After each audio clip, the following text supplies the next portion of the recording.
Kumar Sharma, Dayawati Diwan Singh, inter college Secunderabad.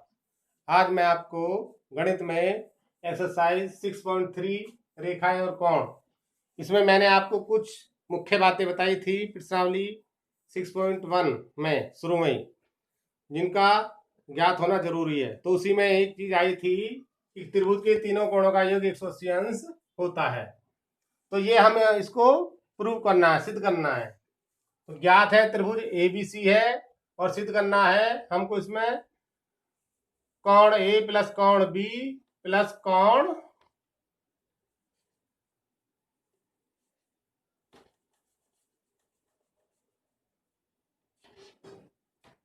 कोण सी is equal to 180 अंश, ये सिद्ध करना है। इसके लिए आप ट्रायंगल ले लीजिए।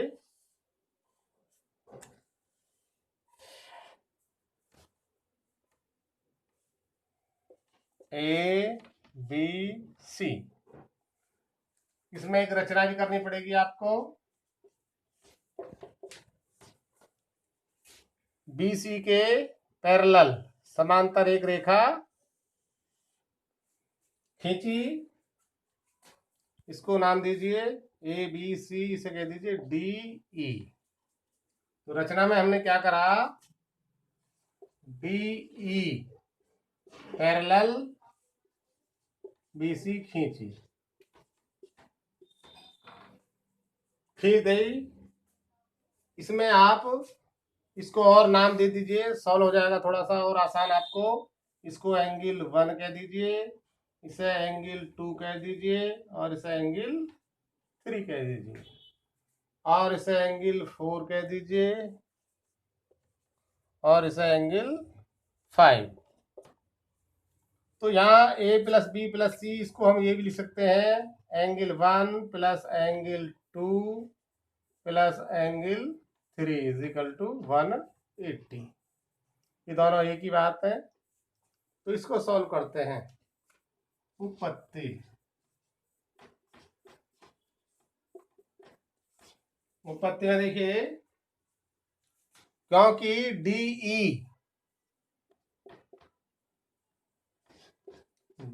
ई पैरेलल बी सी,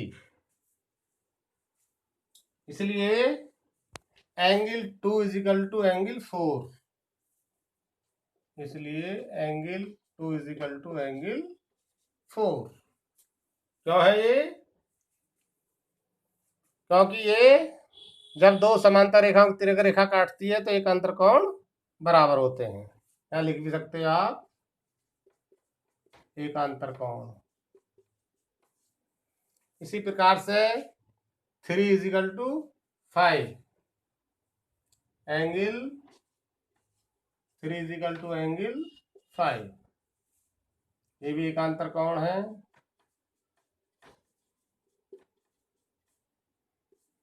तो इसको 1 कह दीजिए, इसे 2 कह दीजिए। अब हम इसे 1 प्लस 2 से angle 2 plus angle 3 is equal to angle 4 plus angle 5। अब क्या करेंगे, दोनों साइड में एंगल 1 और जोड़ दीजिए,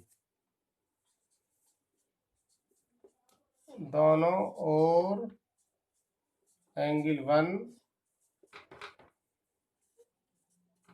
जोड़ने पर angle 1 plus angle 2 plus angle 3 is equal to angle 4 plus angle 5 और plus angle 1 is equal to. अब देखिए ध्यान से,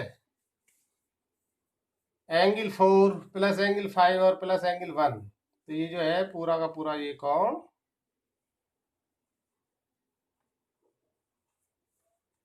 ये पूरा का पूरा ये कोण क्या हो गया, एक सरल रेखा के कोण हो गए। और सरल रेखा पर बने कोणों का योग कितना होता है, 180 अंश। इसलिए 4 plus 5 plus 1 is equal to 180।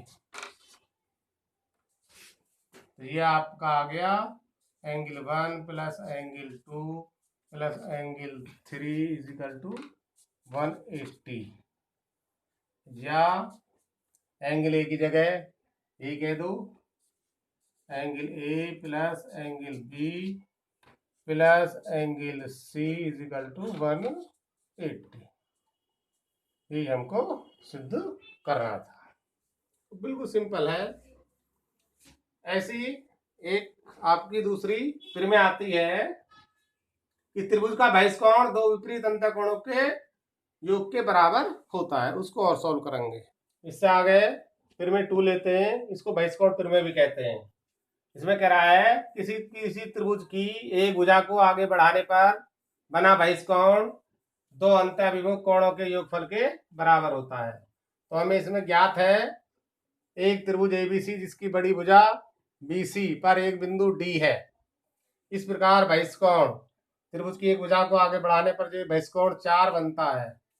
इसमें सिद्ध करना है कोण 4 कोण 1 प्लस कोण 2 के बराबर होता है। ये वाला जो एंगल है इसके और इसके योग के बराबर होता है।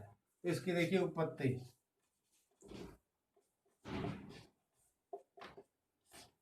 क्या है? Angle 3 plus angle 4। Angle 3 plus angle 4 कितना है? देखिए ध्यान दीजिए। एक सरल रेखा का बना कोण है और सरल रेखा पर बने कोणों का योग कितना होता है? 180। तो इसे कहते हैं 180 अंश। क्या है? सरल रेखा का कोण। सरल रेखा का कोण। सरल रेखा में बने कोणों का योग 180 अंश होता है। इसी प्रकार से त्रिभुज एबीसी में त्रिभुज एबीसी में कोण 1 जमा कोण कोण 1 प्लस कोण 2 प्लस कोण 3 कितना होता है? 180। त्रिभुज एसी में कोण 1 प्लस कोण 2 प्लस कोण 3 इज इक्वल टू 180। इसको कहेंगे 1 इक्वेशन, ऐसे कहेंगे 2। अब ध्यान दीजिए ये भी 180 है और ये भी 180 है। इसलिए क्या है? ये बराबर इसके। From equation 1 and 2 angle 3 plus angle 4 is equal to angle 1 plus angle 2 plus angle 3। अब क्या करेंगे? इस 3 से एंगल 3 कैंसिल हो गया। तो angle 4 is equal to angle 1 plus angle 2 जो हमको सिद्ध करना था। ये हमारा बिल्कुल सिंपल है कि 3 प्लस 4 180 और 1 2 3 180। जब दोनों 180 हैं तो इन दोनों को इक्वल रख दिया। इनसे ये कैंसिल हो गया। 4 इज इक्वल टू 1 प्लस 2। तो ये बहिष्कोण जो है इन दोनों कोण के योग के बराबर होता है। अब इससे आगे प्रश्नावली का क्वेश्चन 1 लेते हैं। अब प्रश्नावली का क्वेश्चन नंबर 1 लेते हैं। क्वेश्चन नंबर 1 में कह रहा है संलग्न आकृति। ये आपकी जो है आकृति दी हुई है।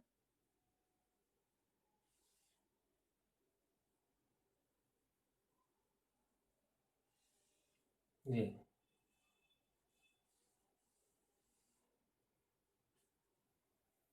इसको T है, ये Q है, ये R है और ये S है। इसमें क्या कह रखा है कि त्रिभुज PQR में PQRQ को S एंड T तक बढ़ाया। इसको S तक और इसको T तक बढ़ाया। यदि SPR ये वाला जो एंगल है एंगल SPR ये कितना है? 110। नहीं, SPR है 135 डिग्री। SPR ये हो गया 135 डिग्री। और कोण PQT PQT, ये वाला एंगल है 110, एंगल PQT 110, ये आपको दिया है। तो एंगल PRQ, ये वाला हमको ज्ञात करना है। एंगल PRQ, ये हमको ज्ञात करना है। देखिए ध्यान से देखेंगे इसको। देखिए ये सरल रेखा है, इस पे ये वाला एंगल और ये वाला एंगल, पूरा एंगल टोटल कितना होता है 180। तो angle QPR, angle QPR plus QPR plus SPR is equal to 180। तो QPR, angle QPR plus SPR की जगह लिख दिया 135 इज इक्वल टू 180, और angle QPR is equal to 180 minus 135। Angle QPR is equal to, इसमें से सब्ट्रैक्ट किया तो ये आपका आया 45 डिग्री। ये आपका 45 डिग्री आ गया। अब देखिए आपका अभी बहिष्कोण फिर में पढ़ी है कि बहिष्कोण जो है इसके और इसके बराबर होता है। क्या है? एंगल PQT, एंगल PQT किसके बराबर होगा? Angle QPR, angle QPR plus ये वाला एंगल PRQ, एंगल PRQ। इसमें जो वैल्यू ज्ञात है उनको रख दीजिए। PQT इसकी जगह रख दिया 110 इज इक्वल टू QPR ये आया आपका 45 और प्लस एंगल PRQ, ये हमको ज्ञात करना है। Angle PRQ is equal to 110 minus 45, इसको सब्ट्रैक्ट कीजिए। ये आपका बचा 5 और 10 में से 4 की 6 डिग्री। तो ये आपका एंगल PRQ ये आया आपका 65 डिग्री। इसी प्रकार से जितने भी वो नियम है, यदि उनको ध्यान रखोगे तो सब क्वेश्चन बड़े आसानी से आ जाएंगे, और आगे के क्वेश्चन मैं सॉल्व करके दूंगा। जब आप उनको समझोगे तो बहुत क्लियर हो जाएगा। धन्यवाद।